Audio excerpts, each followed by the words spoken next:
Universiteti Fan Stylianoli në Korçë mirëpriti një delegacion nga një prej universiteteve të Holandës, një ndër institucionet më të njohura evropiane në fushën e zhvillimit bujqësor dhe të qëndrueshëm, me synimin për të eksploruar mundësitë e bashkëpunimit në Shqipëri. Gjatë kësaj vizite, përfaqësuesit e delegacionit u njohën me punën dhe kapacitetet akademike të Fakultetit të Bujqësisë pranë Universitetit të Korçës, përmes një tryeze të rumbullakët me stafin akademik dhe drejtues të këtij fakulteti. Fakulteti i Bujqësisë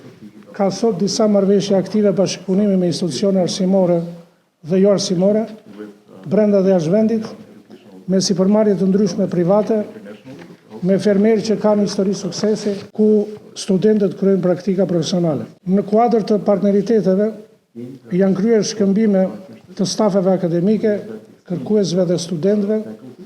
janë zhvilluar veprimtari të përbashkëta kërkimore shkencore, konferenca, takime, seminare në interes të ngritjes vazhdueshme të cilësisë dhe zhvillimit të arsimit të lartë.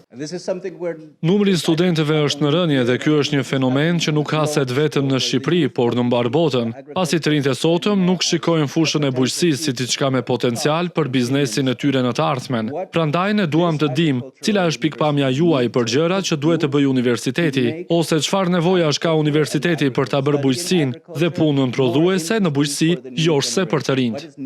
Vizita e delegacionit nga Holanda përfaqëson një hap të rëndësishëm drejt ndërkombëtarizimit të Universitetit të Korçës dhe rritjes së bashkëpunimit me institucionet më prestigjioze në fushën e bujqësisë dhe zhvillimit rural.